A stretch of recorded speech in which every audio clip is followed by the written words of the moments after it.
దాదాపు 5 గంటల పాటు సాగిన తెలంగాణ కేబినెట్ సమావేశం ముగిసింది. మంత్రి పొన్నం ప్రభాకర్ కేబినెట్ మీటింగ్ వివరాలు చెప్తున్నారు. లైవ్ చూద్దాం. మార్చి నెలలో 2 బిల్లులుగా bill number 3, bill number 4 Telangana శాసనసభ ద్వారా అన్ని రాజకీయ పార్టీల సహకారంతో గౌరవ ముఖ్యమంత్రి రేవంత్ రెడ్డి గారి నాయకత్వంలో బిల్ పాస్డ్ అనేటువంటి 2 బిల్లులను, ఒకటి స్థానిక సంస్థల్లో 42%, మరొకటి విద్యా ఉపాధి అవకాశాలు 42% సంబంధించినటువంటి బిల్లుల్ని శాసనసభ ఆమోదించి దాన్ని గౌరవ గవర్నర్ గారికి 22 మార్చి 2025 నాడు పంపడం జరిగింది. 2025 22 మార్చికి పంపినటువంటి బిల్లును గౌరవ గవర్నర్ గారు స్థానికంగా ఉన్నటువంటి పరిస్థితులన్నింటినీ అంచనా వేసుకొని లీగల్ వెట్టింగ్ చేసి 30 మార్చి నాడు దాని గౌరవ రాష్ట్రపతి గారి ఆమోదం కొరకు పంపడం జరిగింది. ఆ 2 బిల్లులు, బిల్లు నెంబర్ 3, బిల్లు నెంబర్ 4 గౌరవ రాష్ట్రపతి గారికి పంపిన తర్వాత రాష్ట్రపతి గారు కూడా ఇటీవల జరిగినటువంటి అనేకమైన గవర్నర్లు, రాష్ట్రపతుల నిర్ణయాలకు సంబంధించినటువంటి విషయంలో సుప్రీంకోర్టు తీర్పులు, చెన్నై కోర్టు ఇచ్చినటువంటిది కానీ ఇతరత్ర జరుగుతున్న పరిణామాల్లో చట్టానికి సంబంధించి ఒకసారి చూసినట్టయితే బీసీలు గతంలో 34% రిజర్వేషన్ స్థానిక సంస్థల్లో ఉండే పరిస్థితి నుంచి honourable former chief minister feudalistic party అధినేత తెలంగాణకు సంబంధించిన బీసీలకు కాళ్లకు ముగుతాడేసి 2018 చట్టం ప్రకారంగా 50% లోపలనే తెచ్చినప్పుడు తిరిగి క్యాబినెట్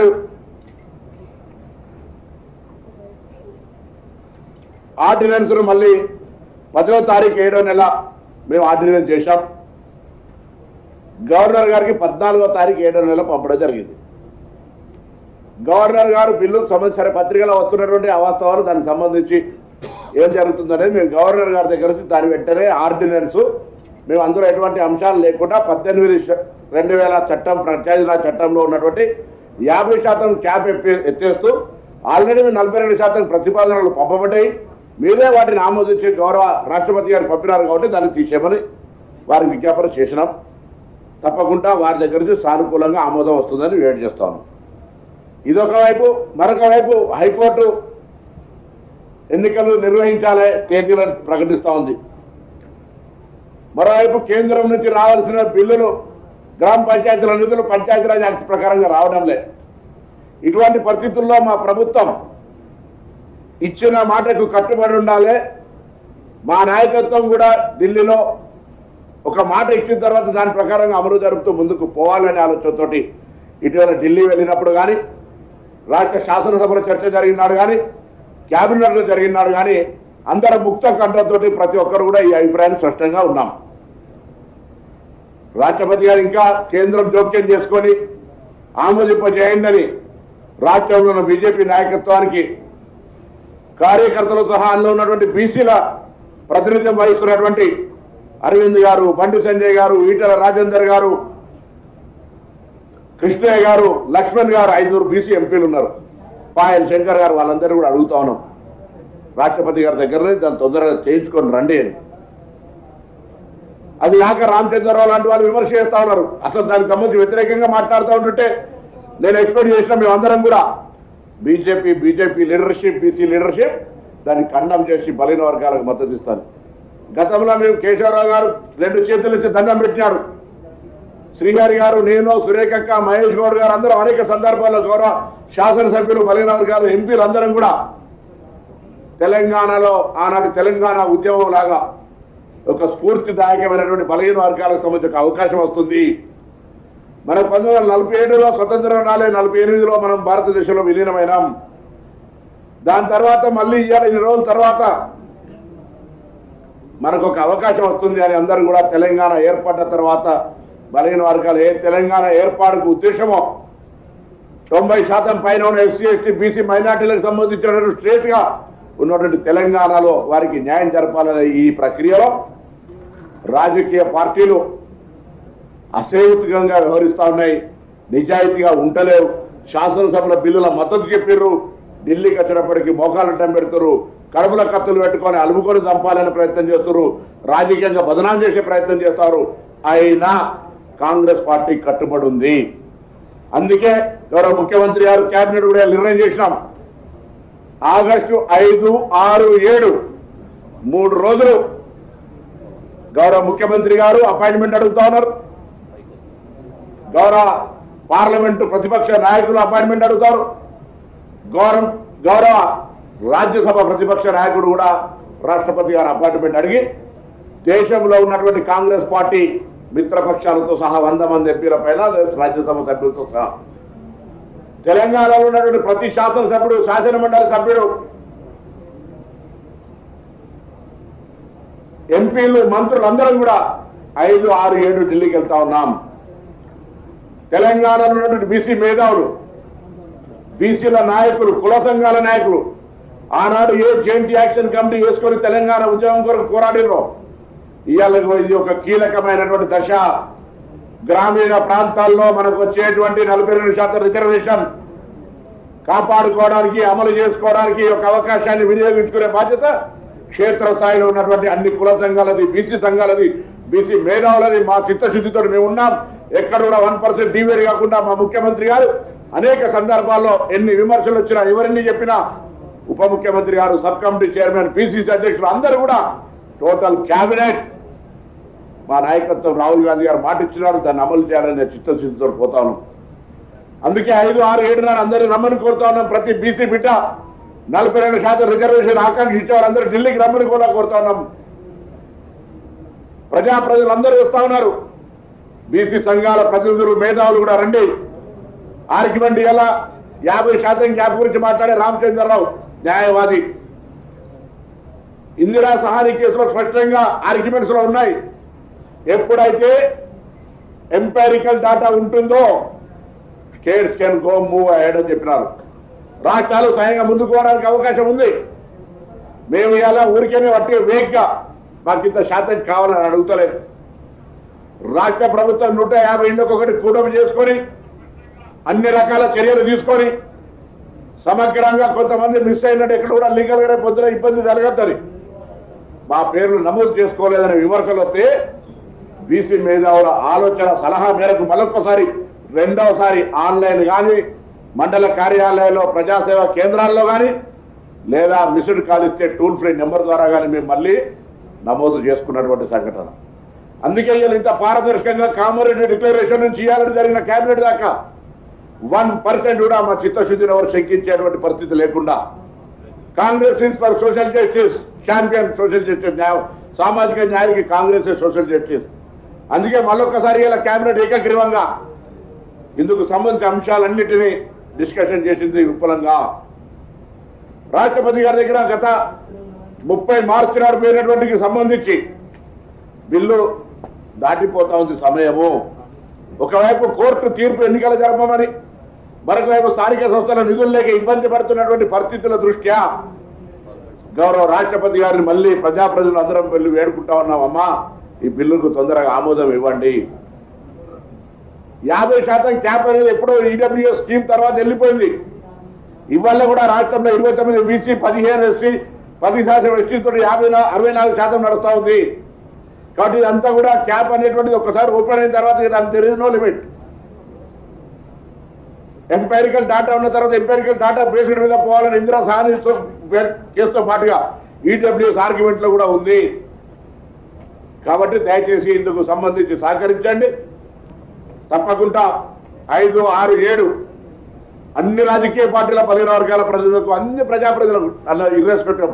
నిన్నేదో ఎవరో కిషన్ రెడ్డి గారు, ఆయన ఏదో రామచంద్రరావు లేకపోతే ఇంకొక రఘునందన్ రావు ఉండి ఎవరికో బీసీలకు ఏదో ఇవ్వమంటే మేము అన్నగారు ఎవరి పదవులు మీకే ఇబ్బంది లేదు, కిషన్ రెడ్డి గారు మీరు మంత్రిగా ఉండండి, మాకు సహకరించండి. ఇది ఎవరికి వ్యతిరేకం కాదు. ఇది ఎవరికి అగెన్స్ట్గా మేము ఎవరు హక్కులో ఎవరు కూర్చులో కూర్చుకునేది కాదు. ఇది స్వాతంత్రం వచ్చిన తర్వాత 47లో ఎస్సీ ఎస్టీలకు కాన్స్టిట్యూషనల్ స్టేటస్ వచ్చింది కాబట్టి వాళ్ళకి రిప్రజెంటేషన్ ఉంది. బీసీలకు లేదు, చట్టసభలకు కావాలని చాలా రోజులు కృష్ణ అడుగుతాడు. కృష్ణ మౌనంగా ఉండద్దు, అన్నంటే గౌరవం కానీ మౌనంగా ఉండేటువంటి పరిస్థితులతో మీరు నాయకత్వం వహించారు. రేపు 5, 6, 7 ఢిల్లీలో మీ పార్టీ వాళ్ళని ఒప్పించి 5 ఎంపీలను తీసుకురండి, అడగండి. మొన్న ఢిల్లీ వెళ్ళినప్పుడు కూడా పార్లమెంట్ సభ్యులందరినీ కూడా ఈవెన్ మొత్తం సమావేశంలో అందరం కూడా ఉంటేవి ఇంత పెద్ద ఎంపైరికల్ డాటాతో సహా ఇంత పారదర్శకంగా జరిగినటువంటి ఈ యొక్క అంశాన్ని దేశానికి రోల్ మోడల్ దాన్ని అమలు చేయాల్సిందే కేంద్ర ప్రభుత్వం స్పష్టంగా మా పార్టీ తరఫున ప్రభుత్వం తరఫున అన్ని రకాలుగా మేము ముందుకు పోతున్నప్పుడు దీనికి నడిచేటువంటి కాళ్ళలో అడ్డం కట్టేబెట్టినట్టుగా కడుపులో కత్తులు పెట్టుకొని విషయం చెప్పే విధంగా వ్యవహరించద్దు అందరూ రాజకీయ పార్టీలు శాసనసభలు అందరూ ఏకగ్రీవంగా ఆమోదించినారు దీన్ని ముందుకు పోవడానికి ఇంకా ఈ సాంకేతికంగా ఏదైనా సలహా సూచనలు ఉంటే మీ ముగ్గురం కూడా మీ దగ్గరికి రావడానికి సిద్ధం మాకు ఎటువంటి భేషజం లేదు మాకు ఈ 42% బిల్లు ప్రజాస్వామికంగా స్థానిక సంస్థల్లో బీసీల రాజకీయ ఎదుగుదలకు ఉపయోగపడాలనేటువంటి ఆకాంక్ష తప్ప దాని కొరకు అందరూ సహకరించారు మరొకసారి కోరుతాను 5, 6, 7 బిల్లు ఎక్కడైతే పెండింగ్ ఉందో రాష్ట్రపతి గారిని విజ్ఞప్తి చేయడానికి గౌరవ ప్రతిపక్ష లోక్సభ నాయకుడు గౌరవ ప్రతిపక్ష రాజ్యసభ నాయకుడు గౌరవ ముఖ్యమంత్రి గారి నాయకత్వంలో అక్కడ కాంగ్రెస్ కూటమి పార్లమెంటు లోక్సభ రాజ్యసభ సభ్యులు ఇక్కడ కూడా కాంగ్రెస్ పార్టీ కానీ అన్ని పార్టీలకు సంబంధించిన వాళ్ళు కూడా ఈ రిప్రజెంటేషన్లో రావాలని విజ్ఞప్తి చేస్తా ఉన్నాం 5 నాడు 6 నాడు 7 నాడు మంగళ బుధ బేస్తా సోమవారం నాడు ముందు ప్రిపరేషన్గా మేము వెళ్ళి అక్కడ ఈ ప్రాసెస్ అంతా వర్కౌట్ చేస్తాం నేను ఈ ప్రజాప్రతినిధులందరితో పాటుగా మేము ముగ్గురం కూడా బలిన వర్గాల ప్రతినిధులుగా తెలంగాణ రాష్ట్ర ప్రభుత్వం పక్షాన కేబినెట్లో విపులంగా చర్చ చేసినటువంటి దాని ప్రకారంగా ముఖ్యమంత్రి గారు 5, 6, 7 ఢిల్లీకి పోయి నిర్ణయం ప్రకటించిన తర్వాత బీసీ సంఘాలందరూ కూడా ఆహ్వానిస్తా ఉన్నాం మీ బాధ్యత ఇన్ని రోజులు మీరు ఈ సంఘాల పేరు మీద బీసీల అభ్యున్నతి కోసం కొట్లాడిర్రు ప్రభుత్వం మీ ఆలోచనకు అనుగుణంగా ముందడుగేస్తుంది దీన్ని అమలు చేయించుకొని కాపాడుకునే బాధ్యత మాకంటే ఎక్కువ మీ మీద ఉంది ఎందుకంటే సమాజంలో అనేక సంవత్సరాలుగా ఇటువంటి అంశాల మీద పోరాటం చేస్తున్న మీరు ఇవాళ ఇన్ని దశలు దాటి ఇన్ని బాలరిష్టాలు దాటి ఇవాళ ఒక స్టేజ్కి వచ్చింది రాష్ట్రపతి గారి దగ్గర ఆమోదం కోసం ఉంది రాష్ట్రపతి గారి ఆమోదానికి సంబంధించిన సుప్రీంకోర్టు నిర్ణయాలు ఉన్నాయి వాటన్నిటిని దృష్టిలో తప్పకుండా మేము ముందుకు వస్తామనేటువంటి విశ్వాసం ఉంది కాబట్టి అందుకు సహకరించాలని మీ అందరినీ కూడా పేరు పేరున విజ్ఞప్తి చేస్తాం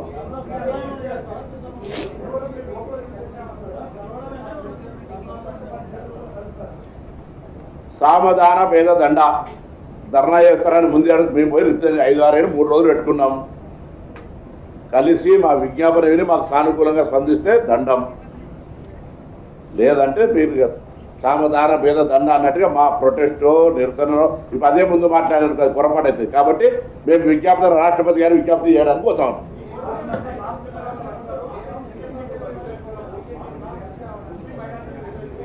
పొద్దున్న లేస్తే దానికి అడ్డం పెట్టి పక్కన ఆంధ్రప్రదేశ్లో చేయమనండి గుజరాత్లో చేయమనండి మహారాష్ట్రలో చేయమనండి ఎందుకు దానికి కారణం అడ్డం పెట్టి చేతగాక శాసనసభలు ఆమోదించక ఈ టైం లేదా శాసనసభలో ఇదే కదా బిల్లు ఆమోదించింది ఆనాడు సభ్యులు దీని మద్దతు ప్రకటించినారు అయితే రామచంద్రరావు రాజీనామా చేయాలి లేకపోతే ఆ రోజు మద్దతు ఇచ్చిన రాజీనామా చేయాలి బీజేపీ స్టాండ్ ఏంది బీసీలకు 42% రిజర్వేషన్ వాళ్ళకి ఎక్కడ నైతికత బీసీల ముఖ్యమంత్రి ప్రకటించిన రాష్ట్రంలో శాసనసభ పక్ష నాయకత్వం ఇయ్యలే బీసీ అధ్యక్షుడు ఉంటే అకారంగా తన్నుదంతే కింద పడితే ఇంకో వ్యక్తిని తీసుకొచ్చి పెట్టారు ఇవాళ బీసీలు ఒక సెషన్ స్టార్ట్ అయింది 5 ఎమ్మెల్సీలు వస్తే అన్ని రాజకీయ పార్టీలు 5 సామాజిక న్యాయం ఇచ్చినాయి మంత్రివర్గ విస్తరణ జరిగితే 3 సామాజిక న్యాయం జరిగింది ఈ పరిస్థితుల్లో కూడా మీరు బీసీ ప్రెసిడెంట్ అయ్యాక మీరు మాట్లాడతారా అర్హత ఉందా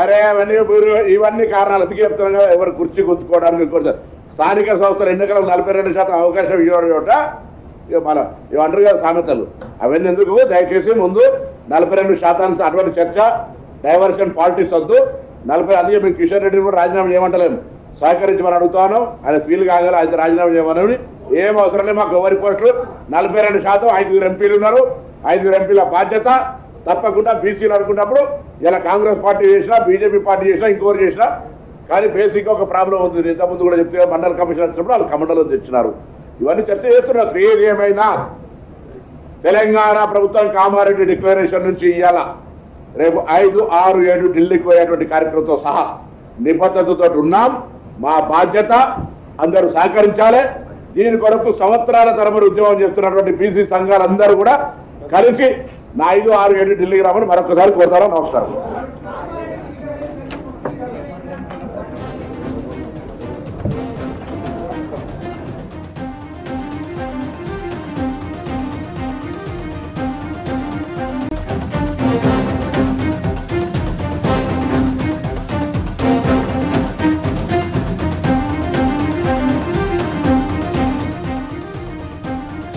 ఎంబీబీఎస్ సీట్ల విషయంలో స్థానికతపై హైకోర్టు తాత్కాలిక తీర్పు వెలువరించింది. కాళోజీ హెల్త్ యూనివర్సిటీ కౌన్సిలింగ్ లో దరఖాస్తుదారులను స్థానికులుగా పరిగణించాలని ఆదేశించింది.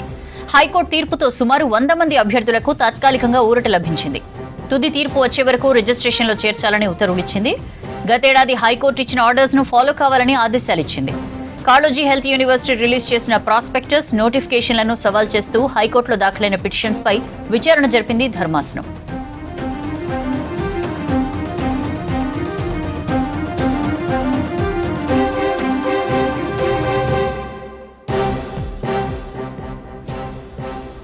ఎంబీబీఎస్ సీట్ల విషయంలో స్థానికతపై హైకోర్టు తాత్కాలిక తీర్పు వెలువరించింది. కాళోజీ హెల్త్ యూనివర్సిటీ కౌన్సిలింగ్ లో దరఖాస్తుదారులను స్థానికులుగా పరిగణించాలని ఆదేశించింది. హైకోర్టు తీర్పుతో సుమారు 100 మంది అభ్యర్థులకు తాత్కాలికంగా ఊరట లభించింది. తుది తీర్పు వచ్చే వరకు రిజిస్ట్రేషన్లో చేర్చాలని ఉత్తర్వులిచ్చింది. గతేడాది హైకోర్టు ఇచ్చిన ఆర్డర్స్ ను ఫాలో కావాలని ఆదేశాలిచ్చింది. కాళోజీ హెల్త్ యూనివర్సిటీ రిలీజ్ చేసిన ప్రాస్పెక్టస్, నోటిఫికేషన్లను సవాల్ చేస్తూ హైకోర్టులో దాఖలైన పిటిషన్స్ పై విచారణ జరిపింది ధర్మాసనం.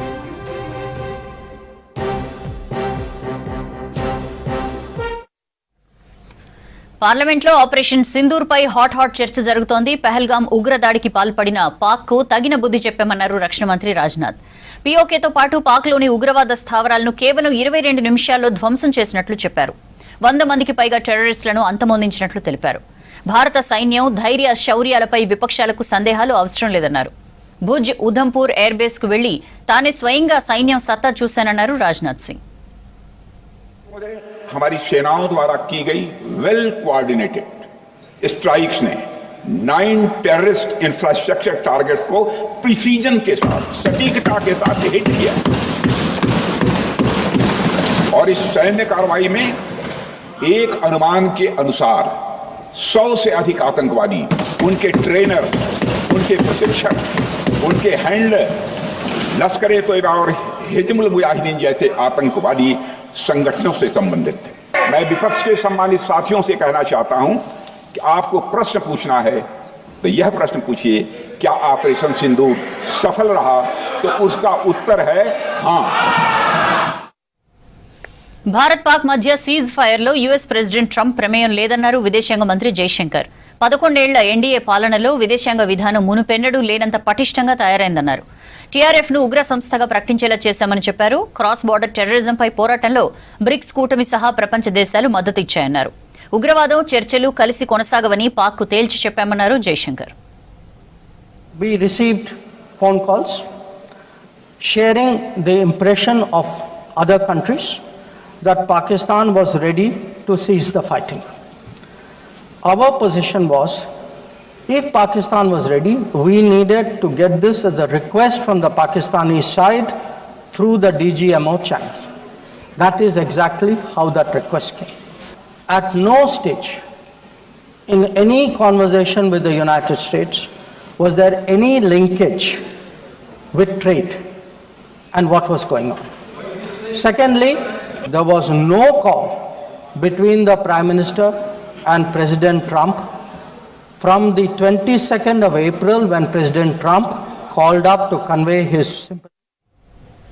కేంద్ర ప్రభుత్వ నిర్లక్ష్యంతోనే పహల్గాం ఉగ్రదాడి జరిగిందన్నారు కాంగ్రెస్ ఎంపీ గౌరవ్ గొగోయ్. టెర్రరిస్టులు ఎలా వచ్చారు, ఎలా తప్పించుకున్నారనేది పెద్ద పజిల్ గా మారిందన్నారు.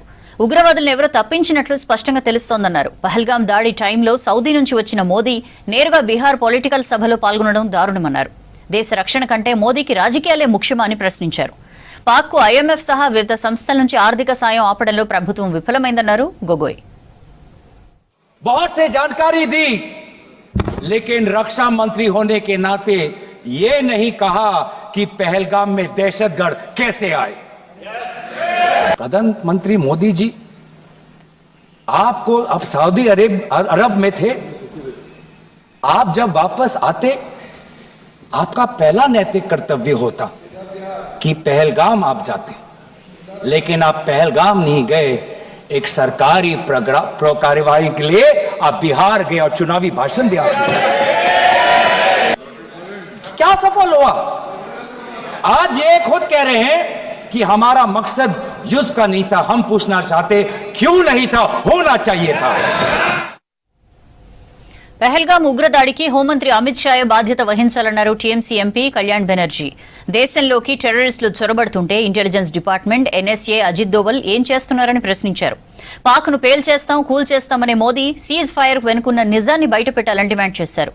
పాక్ ఆక్రమిత కశ్మీర్పై మోదీ, బీజేపీ వైఖరి బట్టబయలైందన్నారు కళ్యాణ్ బెనర్జీ. তার দায়ী দায়িত্ব কে নেবে?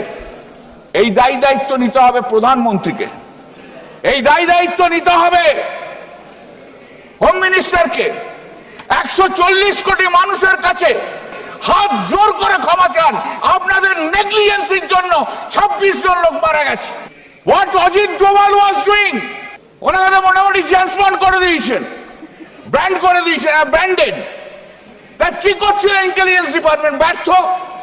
এখনো পর্যন্ত কেন এই লোকটাকে রাখা হয়েছে? একটা ব্যর্থ ইন্টেলিজেন্ট অফিসার।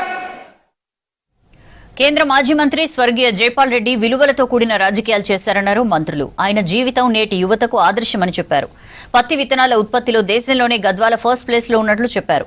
పత్తి రైతుల పెండింగ్ బిల్స్ ను సీడ్ కంపెనీలు తక్షణమే చెల్లించాలని ఆదేశించారు. బీఆర్ఎస్ హయాంలో ఎస్టీ సబ్ ప్లాన్ నిధులు పక్కదారి పట్టాయన్నారు.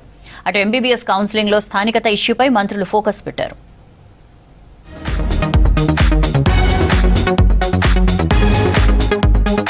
కేంద్ర మాజీ మంత్రి జైపాల్ రెడ్డి విలువలతో కూడిన రాజకీయం చేశారన్నారు మంత్రి వివేక్ వెంకటస్వామి. తెలంగాణ ఉద్యమ సమయంలో జైపాల్ రెడ్డి విలువైన సలహాలు, సూచనలు అందించారన్నారు. విద్యార్థి నేత నుంచి జాతీయ స్థాయికి ఎదిగిన ఆయన జీవితం స్ఫూర్తిదాయకమన్నారు.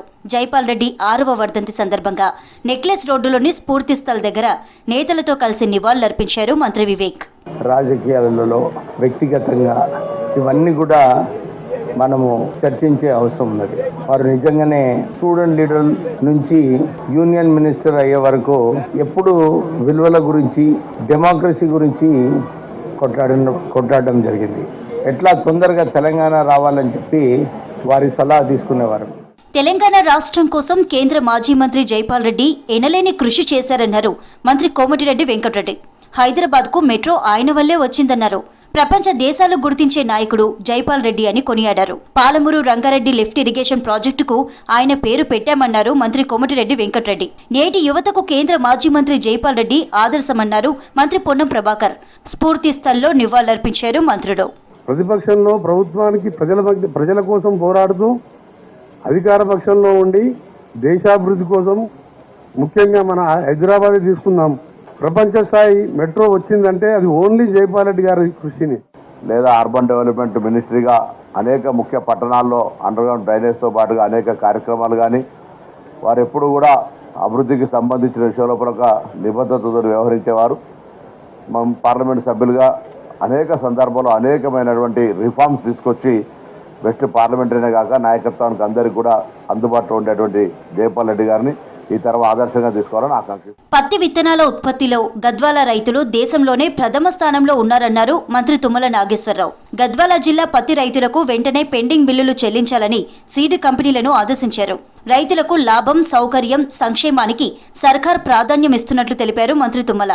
సెక్రటేరియట్లో గద్వాల జిల్లా పత్తి రైతుల సమస్యలపై మంత్రి జూపల్లితో కలిసి రివ్యూ చేశారు తుమ్మల. సీడ్ కంపెనీల విషయాన్ని మంత్రులకు వివరించారు గద్వాల ఎమ్మెల్యే.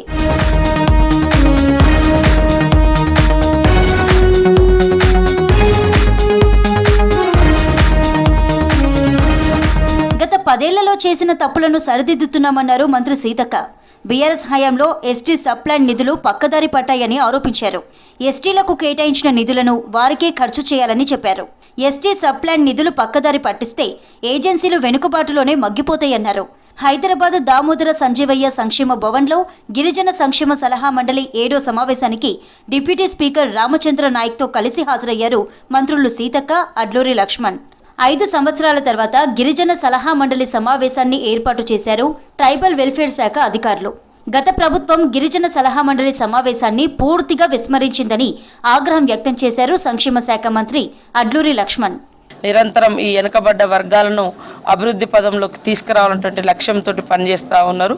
వారి యొక్క ఆలోచన ఉన్నటువంటి మాకున్నటువంటి చట్టాలు జీవోలు అవన్నింటిని కూడా మరి అమలు చేస్తూ వెనుకబడ్డ ప్రాంతాలను గిరిజనులను ఆదివాసులను మరి పీవీటీజీలను అన్ని వర్గాల అభ్యున్నతి కోసం మేమందరం కలిసికట్టుగా పనిచేయాలని ఈ యొక్క సమావేశంలో వివిధ అంశాల మీద చర్చించుకొని తీర్మానించుకోవడం జరిగింది.